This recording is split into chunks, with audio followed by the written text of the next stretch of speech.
My parents banned me and my kids from Thanksgiving while my sister's family was warmly welcomed, so I cut ties and let karma destroy their future.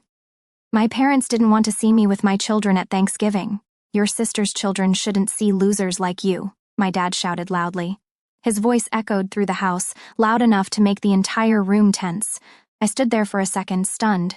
Did I really just hear that? I wasn't even sure how it had come to this. It was supposed to be a normal Thanksgiving, or as normal as it could be in my family. But this year was different. My sister, Emily, was visiting from Switzerland after 7 years, and you'd think she was royalty from the way my parents acted. Everything had to be perfect for her and her 2 golden children, Lily and Jack. I'd never seen Emily's children in person. They were apparently straight-A students who spoke 3 languages, excelled in music, and somehow had never thrown a temper tantrum in their lives. My parents talked as if they were walking miracles. Meanwhile, my own 2 children, Ben and Sophie, were apparently inferior by comparison.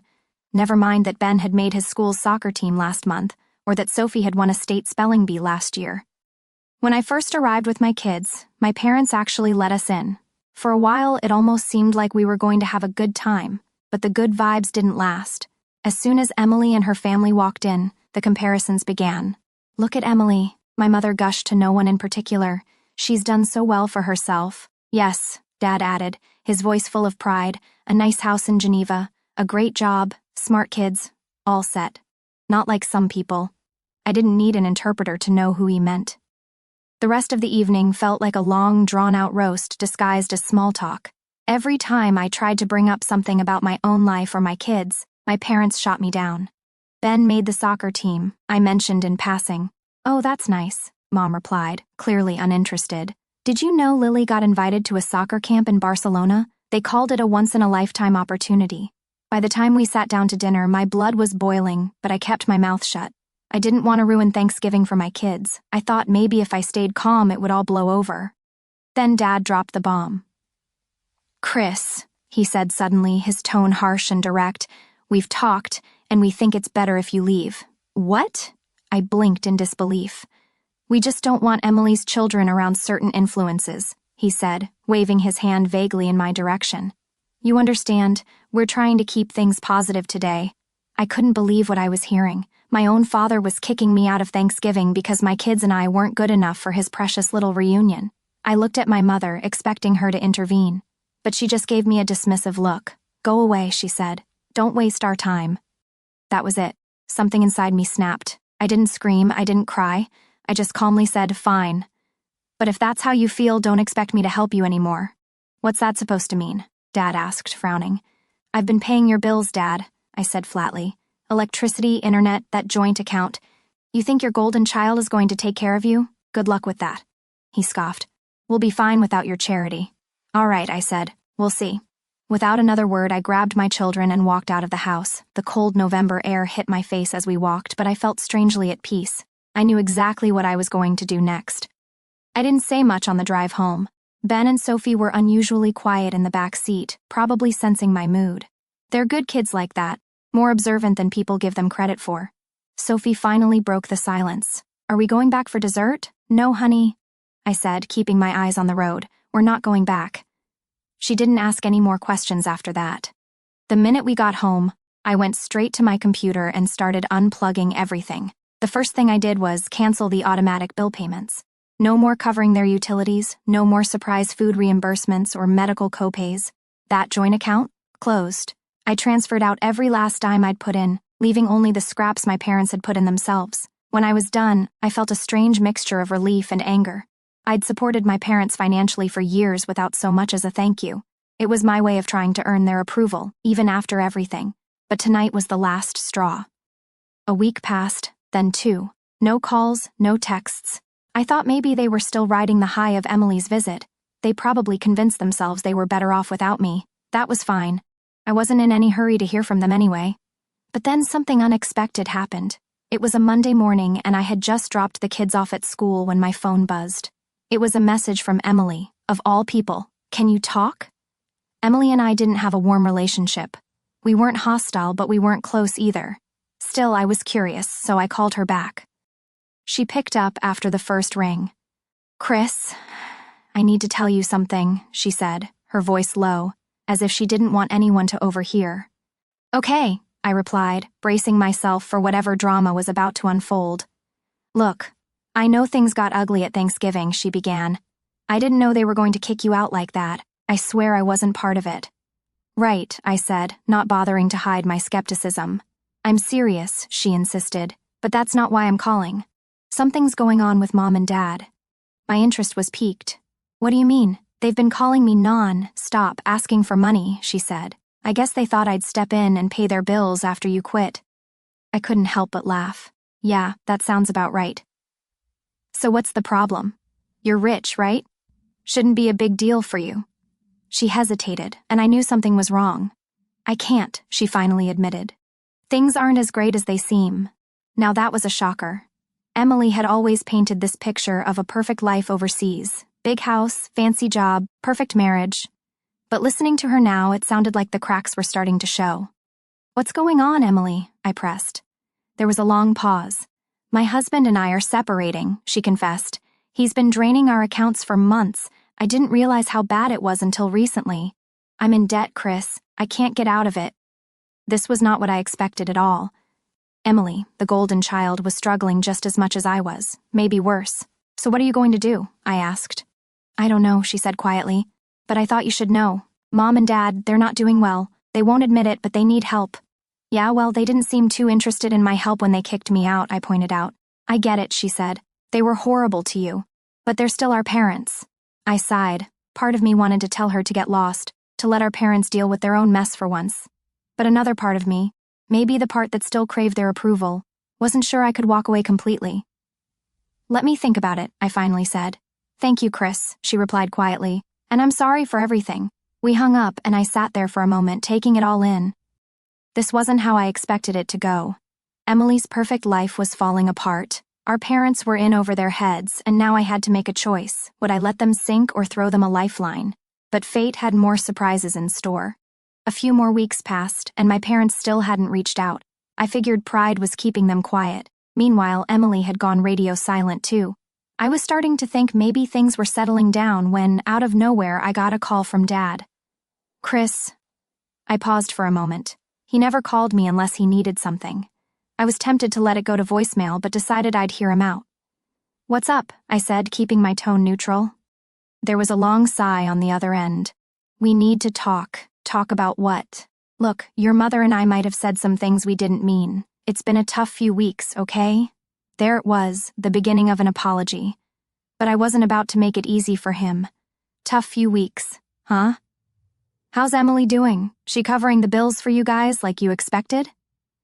Dad went quiet for a moment, and I could tell I'd hit a nerve. "Emily's having some issues," he admitted. "Her husband left her, took a lot of their money. She's not in a position to help right now." "And you thought you could just pick up the phone and call me after what you said at Thanksgiving?" I asked. "You told me to leave because I wasn't good enough to be around Emily's kids. Now you want my help?" "Chris, we're your parents," he said. Like that was supposed to erase everything. "Yeah. You made that real clear when you chose Emily's perfect little life over me and my kids," I shot back. "So no, I'm not interested." I was about to hang up when Dad blurted out something that stopped me cold. "Your sister stole from us," he said. "What?" "Emily," he repeated, his voice shaking with frustration. "She drained what was left of our savings and took off. We think she's gone back to Europe. She didn't even tell us."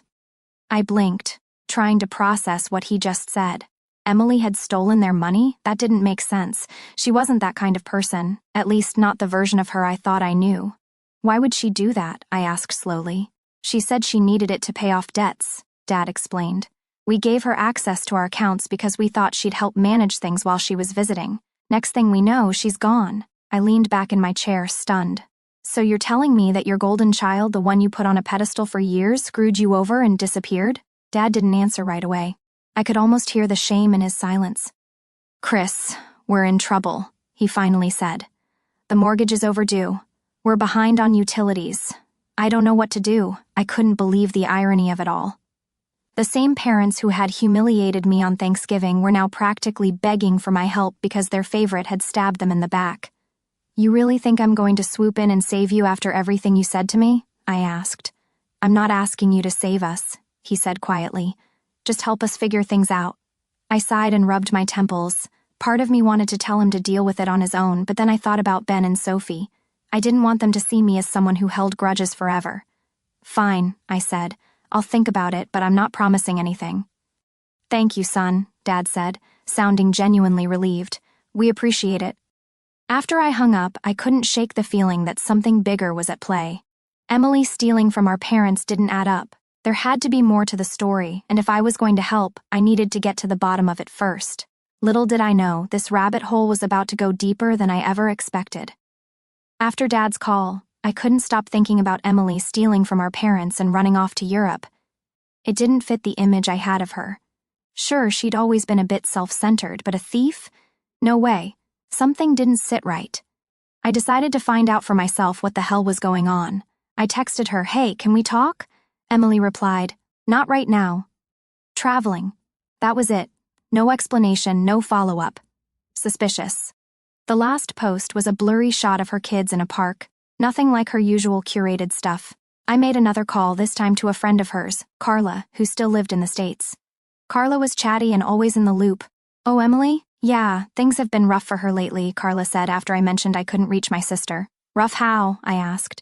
"Well, her husband cheated on her, for one, with some coworker. Real scandal. And I heard she's been in deep with debt collectors. A few people mentioned she borrowed a ton of money to expand her investments, but it all went south."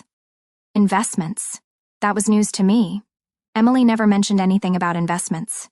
"Do you know where she is now?" "Not really," Carla said. "She said something about going back to Europe for a while.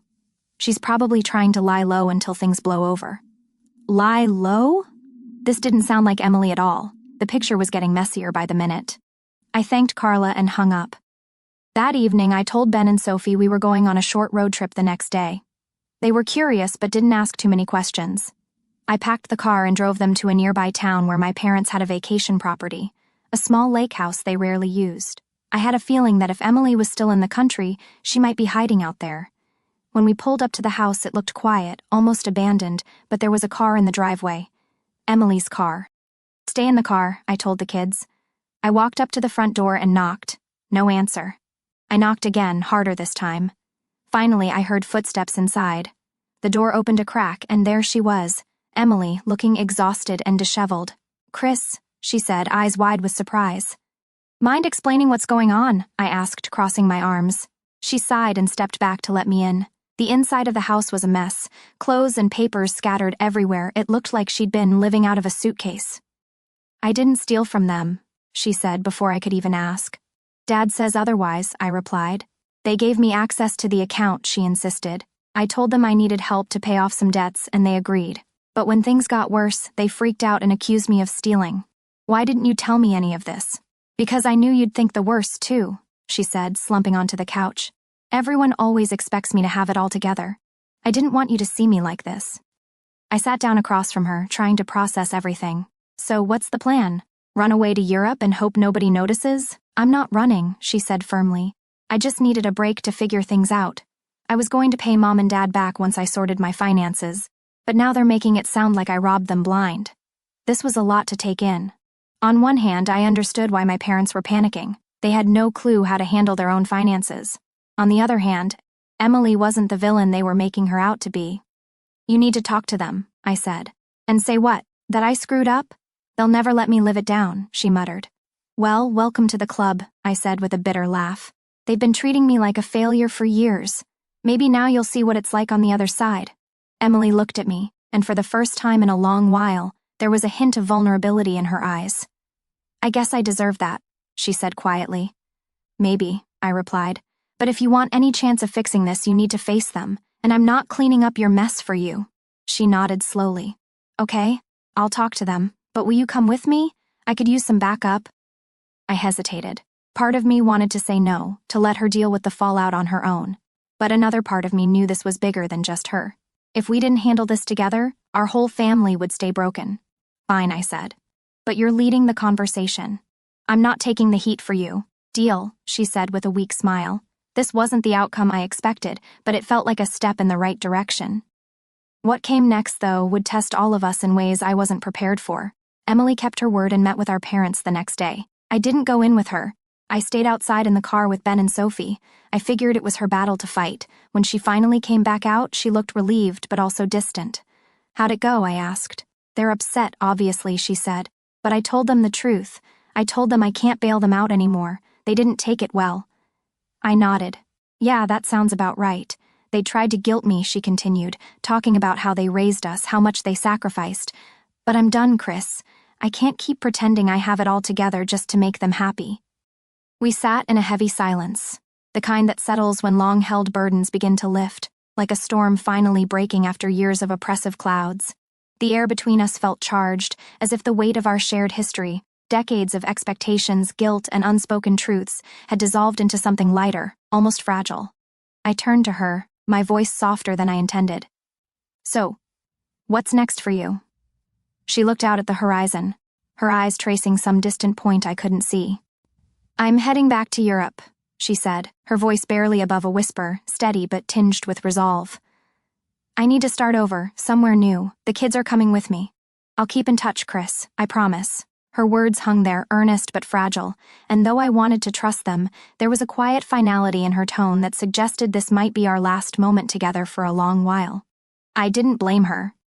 We both needed to escape the tangled wreckage our parents had left behind, to carve out space to breathe again. "I hope it all falls into place for you," I said, meaning it. "You too," she replied, her gaze softening. "Take care of yourself, okay? And thank you for not giving up on me." With that, she slid into her car, the engine humming softly as she pulled away. I watched her taillights fade into the dusk, a quiet certainty settling in my chest that her voice wouldn't echo in my life again anytime soon. Over the months that followed, the unraveling of my parents' world accelerated, like a house of cards finally collapsing under its own weight. My phone buzzed with their voicemails, each one more desperate than the last. "Chris, the mortgage is overdue again. Can you help? Chris, your mom's medical bills are drowning us. Chris, just the electric bill, please, we're in a bind." Their voices, once commanding, now sounded hollow, pleading. But I let the calls go unanswered, the truth finally clear. They didn't want me in their lives, they wanted my wallet. For years, I'd twisted myself into knots to earn their approval, to be the son they claimed to need. Now I was done. Instead of the familiar guilt, a surprising sense of freedom washed over me, like shedding a heavy coat I'd worn too long. I turned my energy to what mattered, my kids, my career, my own life. We built new traditions, ones untainted by the chaos of family drama. Thanksgiving became a cozy affair with just us, filled with laughter and homemade pies, no longer overshadowed by obligations or arguments. The holidays sparkled with simple joys, stringing lights, baking cookies, creating memories that were ours alone.